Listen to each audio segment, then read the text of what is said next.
Hi everybody, and welcome to the first episode of the new game review show, Reviews of Yesteryear. I'm Josh Smith. I am one of the two reviewers of the show. My friend Calder Marnie is the second reviewer. Okay, so the game we're going to be doing is Metroid for the NES and the Wii Virtual Console. It's considered a classic, but do I really think it is? Well, you're about to find out now.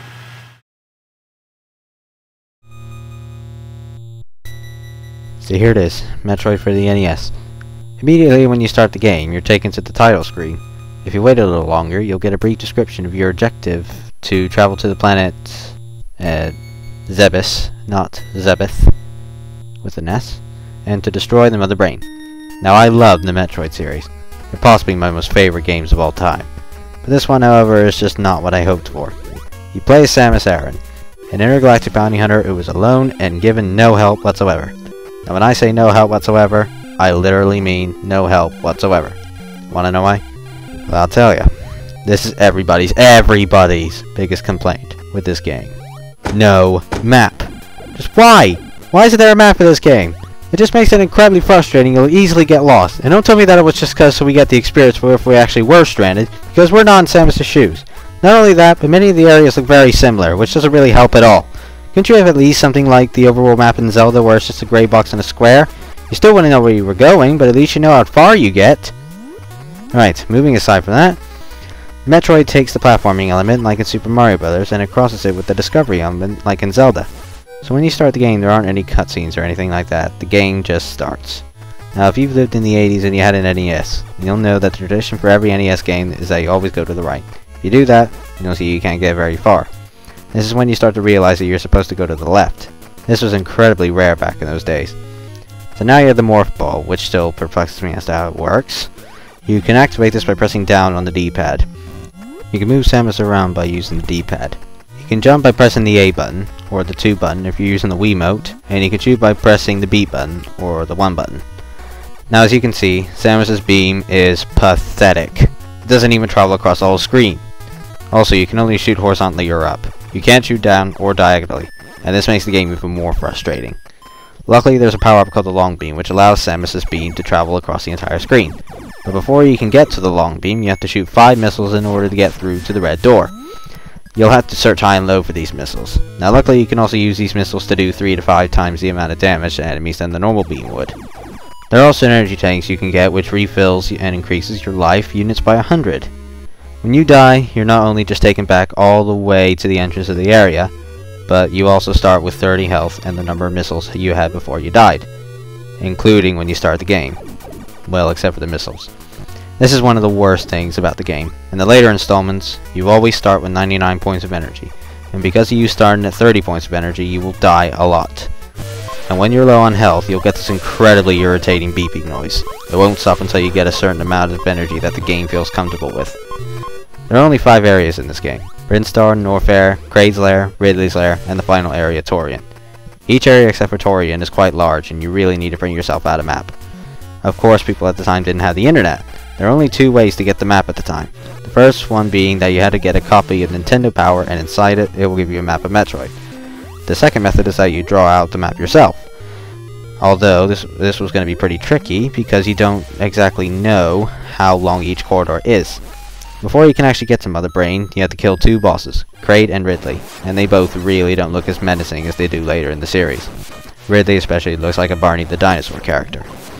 Now in the other games you normally fight Kraid first and then Ridley, but in this game I recommend you go for Ridley first and then Kraid. The reason being that Ridley is just so pathetically easy. If you watch what I'm doing then you'll see why. Kraid is way more challenging, you're gonna need a lot of missiles to take him down.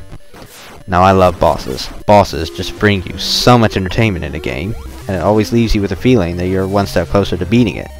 In this game, I feel one step closer to beating it, sure, but the bosses should be entertaining to fight. Believe it or not, Kraid, Ridley, and Mother Brain are the only bosses in the entire game. That is just ridiculous. Alright, we'll get more into this topic later. There are quite a few essential power-ups in this game. There's the high jump, which is self-explanatory, the Various Suit, which allows you to take less damage, the bombs, which allow you to plant bombs while you're in a ball, and finally the screw attack, which is definitely the most powerful power-up in the game. You cannot get through this game easily without it. Not only that, but the screw attack and the Various Suit are really well hidden. and you will just spend hours trying to search for it. You really need to print yourself out a map for trying to find the screw attack in the fairy suit. Where they are hidden, it is just so cryptic. There are also beam power-ups, the ice beam and the wave beam. In order to beat the game, you only need the ice beam. It freezes enemies dead in their tracks, but sadly, that also means that you've got to fire twice the amount of shots in order to kill that enemy. Now, the wave beam is slightly more powerful than the ice beam, and it can travel through walls, but you'll see later why you won't need it in this game. When you defeat Ridley and Kraid, you'll achieve 75 additional missiles, and if you can find them, another energy tank. This kinda helps for when you're fighting Kraid. If you're low on health, then just quickly find the hidden energy tank and your health will be restored.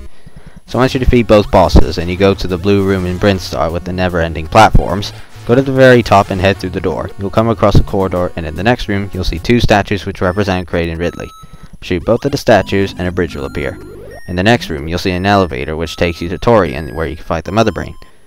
And once you're in Torian, you'll come across with the nastiest creatures in the game, the Metroids. It's kinda odd to think that for a game called Metroid, you don't run into anything by the name of Metroid until the very end of the game. Now this is why you need to keep the ice beam. The only way you're able to kill the Metroids is if you freeze them and shoot 5 missiles.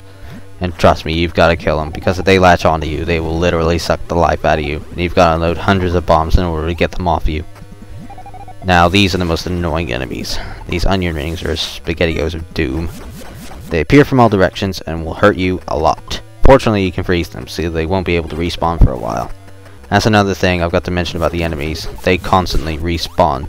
And by constantly, I mean all the frickin' time. One good thing about the Metroids is that they give you quite a lot of energy and missiles for when you kill them. I don't understand why other enemies can't be that generous, but, well. So now we're at the final corridor.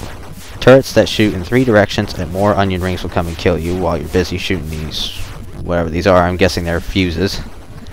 Once you start shooting at them, you've got to get rid of them fast. The reason being that in time they regenerate, and you just wasted a whole lot of missiles. But once you destroy them, they're gone for good. So if you die, then that's it. They won't come back.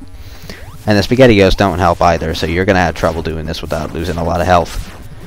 So here's the Mother Brain, and she doesn't try to defend herself at all. All you gotta do is break the glass with the missile, and then just keep shooting a bunch of other missiles at the brain itself whilst avoiding the onion rings.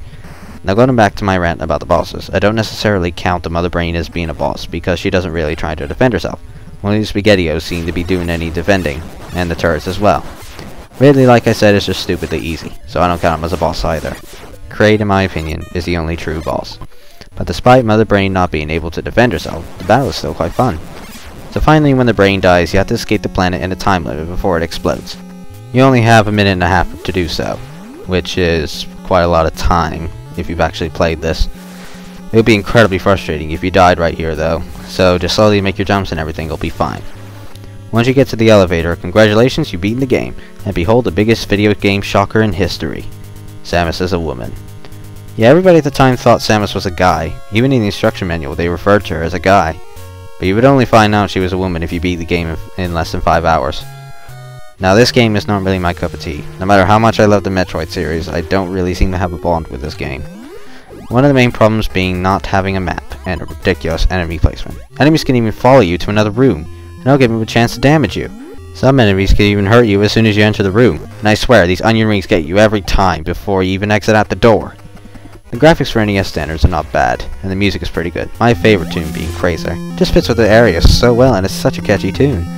Sadly, the music gets ruined by Samus's incredibly loud footsteps. The game's also pretty glitchy at times. What the hell? When you die, you're given a password. Whoa, look at all this.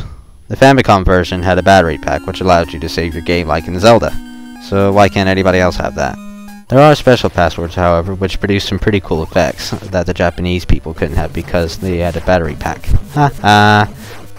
I'm not going to show these special passwords at the moment, but maybe in a later video I might. But overall, I would only recommend this if you're a hardcore gamer, or if you're a fan of Metroid. It probably would have been great in 1986, but at this present day, it hasn't really kept its charm. With all that said, I'm going to give this game a 7 out of 10, standing for at least give it a try. And that is Metroid for the NES and the Wii Virtual Console. To be honest, it's really not that bad of a game. It can be quite enjoyable at times. It may not start out that great, but it does get better the more you play.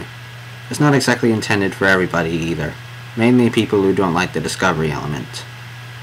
Alright, so I hope you enjoyed this episode, and I hope you will enjoy the further videos Kyle and I will be making in the future. And so, thank you for watching, and take care.